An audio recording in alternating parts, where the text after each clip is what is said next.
बेचारा बातें बना रहा है। बहुत देर हो गए। महाराज के जीवन की जय जयकार हो। अरे कहाँ चली गई फिर?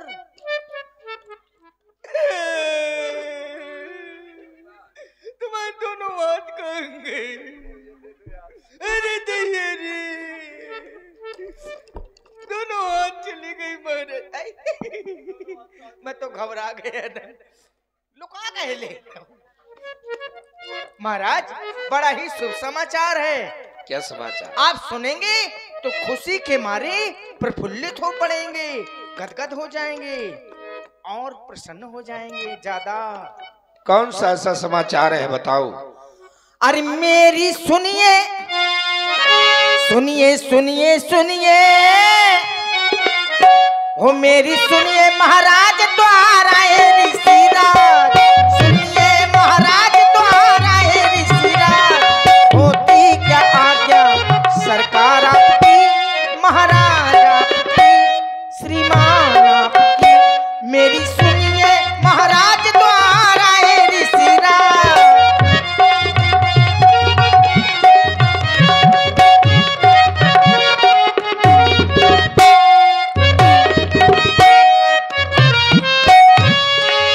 जैसा कहोगे वैसा करूंगा, जैसा कहोगे वैसा कहूंगा, जैसा कहोगे वैसा करूंगा, जैसा कहोगे वैसा करूंगा, जैसा कहोगे। होती क्या आज्ञा, होती क्या आज्ञा महाराज आपकी, श्रीमान आपकी, सरकार आपकी। मेरी सुनिए महाराज द्वारा ऋषिराज। सुनिए महाराज द्वारा ऋषिराज, होती क्या आज्ञा सरकार आपकी, महाराज आपकी, श्रीमान आपकी। अयोध्या के प्रथम द्वार पर महामुनि श्री विश्वामित्र जी का आगमन हुआ है महाराज। प्रथम द्वार पर गादी नंदन महामुनि विश्वामित्र जी का आगमन हुआ है। जी महाराज। इनका प्रथम बार अयोध्या में आगमन नहीं हुआ। जब यहाँ के राजा हरिश्चंद्र जी थे, हाँ हाँ, तब इनका पदार्पण हुआ था। हाँ महाराज। तब से लेकर के आज हमारी शासन सत्ता में इनका आगमन हुआ है। अच्छा महाराज, तब से अभी तक नहीं आए। धन्यवाद हमारे कि मुनि के चरण यहाँ पधारे। क्यों नहीं महाराज। कंचन थाल सजा लो, विप्र मंडली को तैयार करो, उनके स्वागत के लिए चला जाए, अब विलंब न किया जाए। जो आज्ञा महाराज, अति शीघ्र चला जाए। लो चलो अभी तत्परता से, मुनि का स्वागत करना होगा। द्वारे पे आए हैं ऋषिवर मेरे, उनका वंदन करना होगा।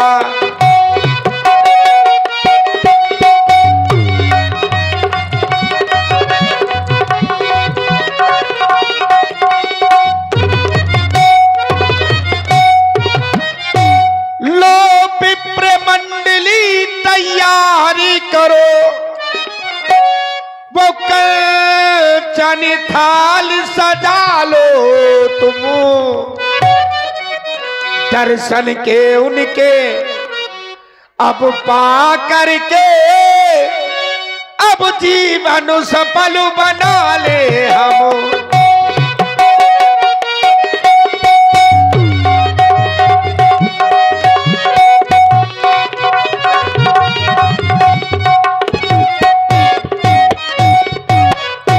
विलंब न किया जाए, कंचन थाल सजाई जाए, स्वागत के लिए चला जाए। जो आज्ञा महाराज, जो आज्ञा। मुनिया गमन सुन जब राजा,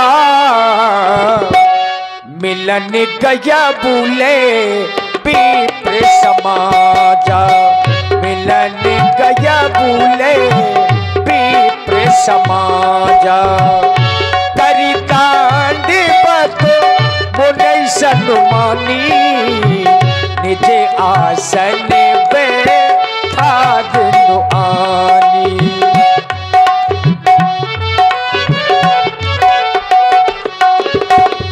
चरण पखार कीन्हे अति पूजा मौसम आजो धन नहीं दूजा मौसम आजे धन नहीं दूजा। बर्फी खाया? हाँ अब लाओ दरबार में है। अब महाराज जो आदेश करेंगे वो सब पाएंगे। महाराज खमे हमारे घरे तो खुआबा नहीं उठो हुआ।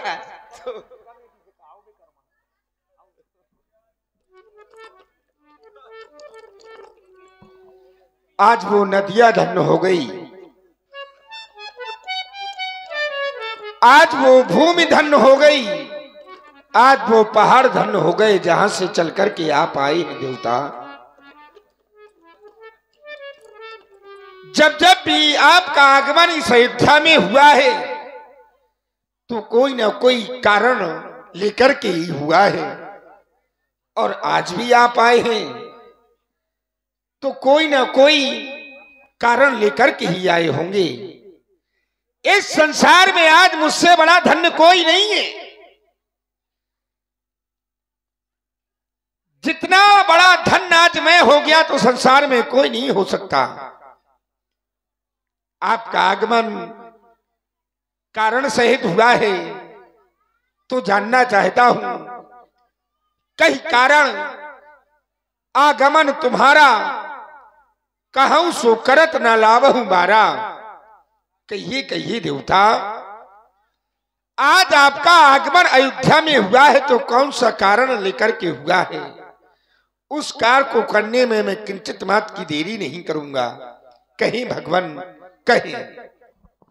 राजेंद्र, मैं इसी आशा और विश्वास को लेकर के तुम्हारे दरबार में उपस्थित हुआ हूं कि मैं अपने आने का कारण बतलाऊं और आपके द्वारा तत्काल ही उस कार्य की पूर्ति की जाए, यही विश्वास लेकर के आया हूं।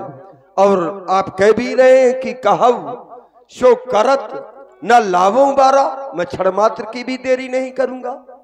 तो आने का एक ही कारण है कि मैं सिद्धाश्रम में रहते हुए एक जन कल्याण के लिए, संसार के हित के लिए एक मैंने यज्ञ का अनुष्ठान किया है। लेकिन राजन, जिस समय यज्ञ मैं करता हूं, ये सब खिल्लू ताल वाले हैं।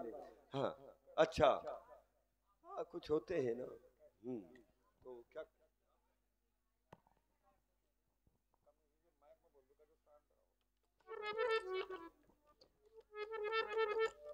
भाई, कारण एक ये होता है, अगर ये होना हो तो पहले वही करवा दो, कोई दिक्कत नहीं है, उसके बाद हो जाए ना। कमेटी से पूछ लो ना, कमेटी की क्या मानस, कोई दिक्कत नहीं है, पूछो।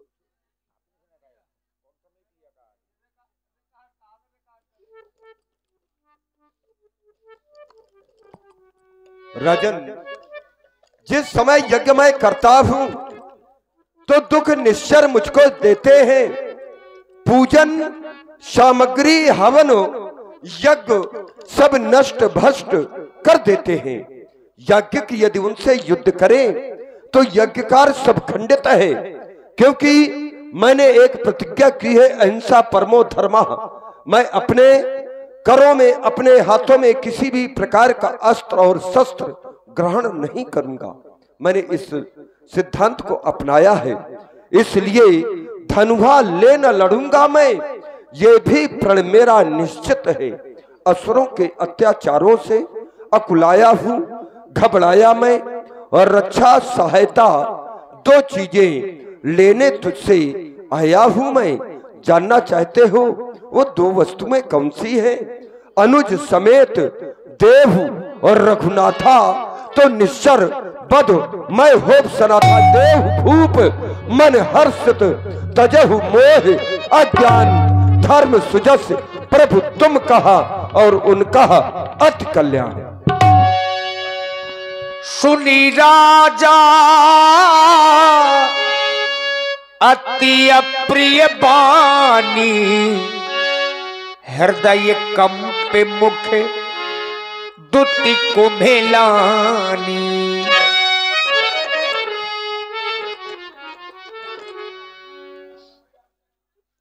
वैसे तो संत की वाणी प्रिय होती है, आज राजा दशरथ को आपकी वाणी प्रिय नहीं लग रही। आज राजा दशरथ को आपकी वाणी अप्रिय नहीं लग रही। आज राजा दशरथ को आपकी वाणी अति अप्रिय लग रही है देवता।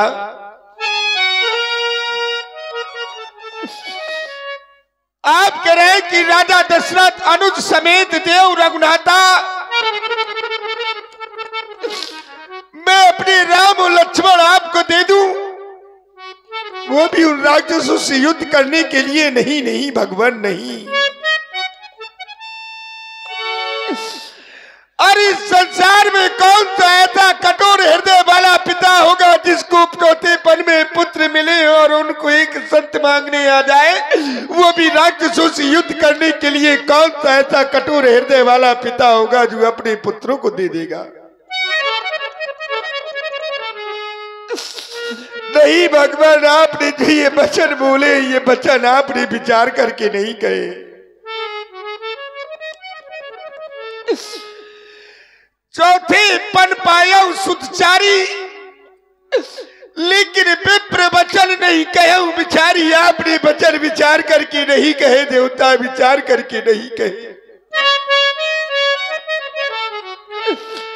अरे आप मुझसे ये मांगा हूं भूमि, धैनु धन को सा आप मुझसे भूमि ले ले, धन ले ले, यहाँ तक की गौए ले ले, सर्वस्व देव। आज मैं आपको अपना सब कुछ दे सकता हूं।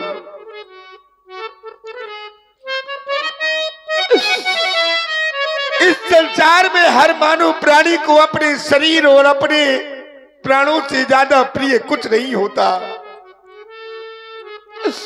लेकिन आज राजा दशरथ आपको एक क्षण में अपने प्राण दे सकता है। देह प्राण ते प्रिय कछु नाही, सो मुनि देव निमिषिक माही। मैं आपको एक क्षण में अपने प्राण दे सकता हूं भगवान, लेकिन अपना राम नहीं दे सकता, क्योंकि सब सुत मुई प्राण की नाई, पर भगवान राम देते नहीं भरत गुसाई। राम मुझे देते नहीं मर रहा,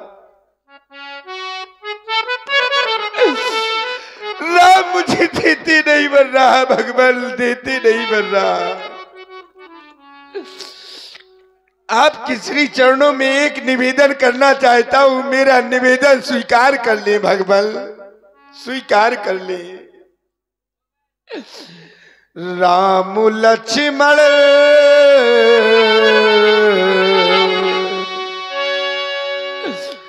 राम लक्ष्मण न मांगो मुनि जी,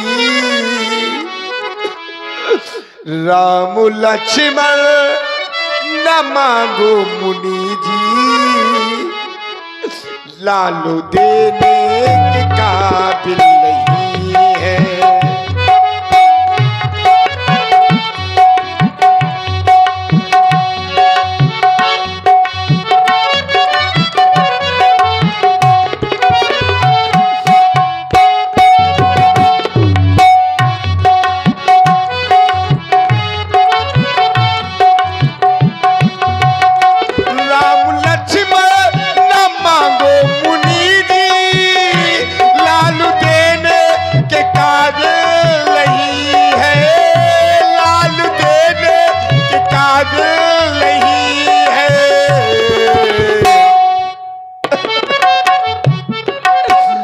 ले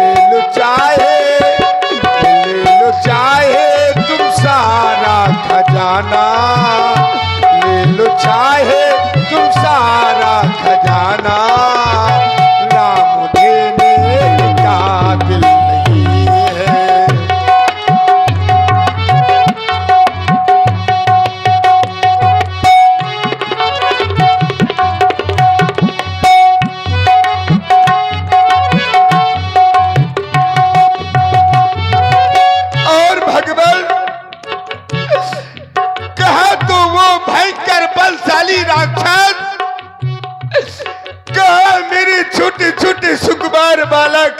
बताएं भगवान वो कैसे युद्ध करेंगे उनसे।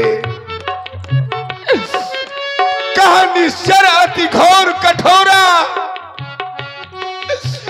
पर का सुंदर तो बाल किशोरा। कहा मेरे छोटे छोटे बालक, वो बड़े वीर पापी हजारे, राम लक्ष्मण मेरे बारे बारे।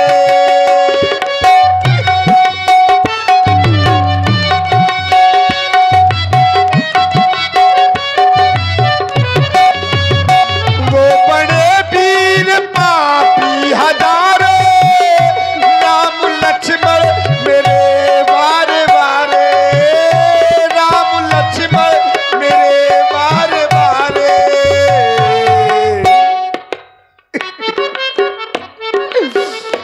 कौशल्या की नैनों की तारे, कौशल्या की नैनों की तारे, राम लड़ने के काबिल नहीं है, नहीं है राम लड़ने के काबिल नहीं है।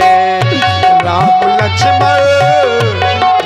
लक्ष्मण न मांगो मुनि जी, लालू देने के काबिल नहीं है, नहीं है लालू देने के काबिल नहीं है।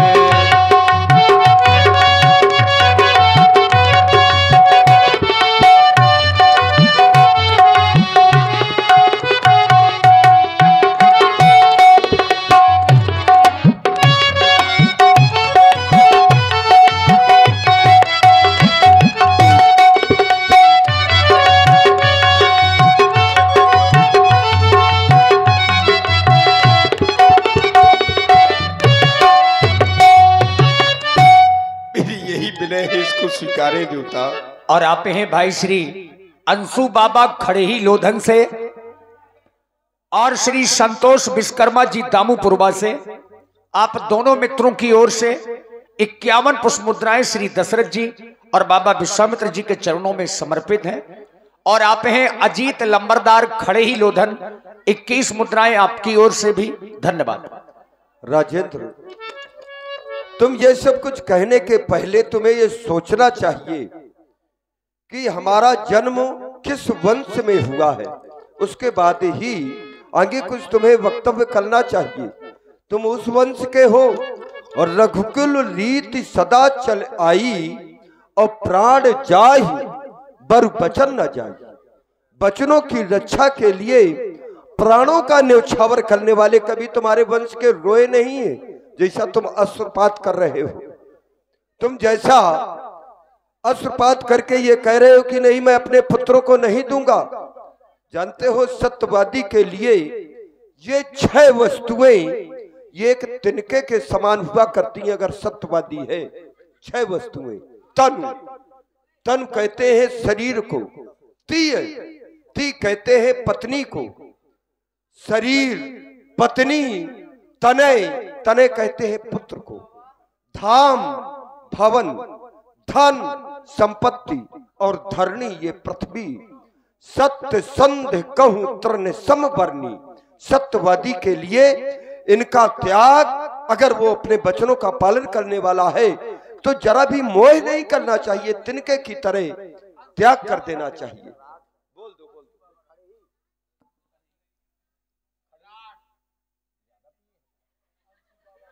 हाँ, ये खिल्लू है भाई अंशु बाबा राठ, आपकी ओर से 51 पुष्प मुद्राएं श्री दशरथ जी और बाबा विश्वामित्र जी के चरणों में। बहुत बहुत साधुवाद, धन्यवाद। नहीं बोल दिया, आप नहीं बोलेंगे भैया, 51 बोल दिए आपने, दिए थे। थोड़ी देर में आएंगे, दोनों लोग लगाएंगे।